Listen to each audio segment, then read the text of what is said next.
రాత్రి మంచం ఎక్కి పడుకున్నావు అంటే వెంటనే తెల్లారితే నమస్కారం అమ్మా, తెల్లారకపోతే ఇదే నమస్కారం, సెలవు అమ్మవారికి చెప్పాల్సింది. ఇంత ధైర్యం ఉండాలి మనస్సులో. పొద్దున్నే అప్పులు తీరిపోయేలా చూడే, పొద్దున్నే మా అబ్బాయి ఉద్యోగం వచ్చిందని చెప్పేలా చూడే, ఇవన్నీ కోరకూడదమ్మా. రాత్రి పడుకునే ముందు దంపతులు ప్రశాంతంగా ఒక్క మాట లేకుండా నమ శివాయ అని పడుకోవాలి. రాత్రి పడుకునే ముందు కూడా కబుర్లు చెప్పుకుంటున్నాము అంటే కళ్ళలోకి పిచ్చికెళ్ళన్నీ వస్తాయని చెప్పుకోకూడదండి. కబుర్లు చెప్పుకోవాలంటే కూర్చుని చెప్పుకోవడమే, సోఫా. పడుకున్నాక చెప్పకూడదు. ఇంకా పడుకున్నామంటే పరమేశ్వరుడే.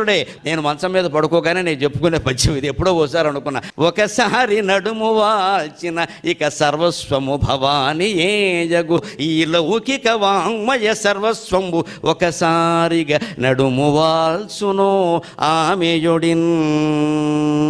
ఒక్కసారి నడుము వాల్చాము అంటే సర్వస్వము అమ్మవారే. ఈ లౌకిక జీవితం మొత్తం ఆవిడ ఒళ్ళో పడుకోవాలి, మనకు సంబంధం లేదు. తెల్లారు లేస్తే ఏం చేయాలో అది చేస్తాం, లేకపోతే ఊరుకుంటాం, సుఖం అయిపోయింది.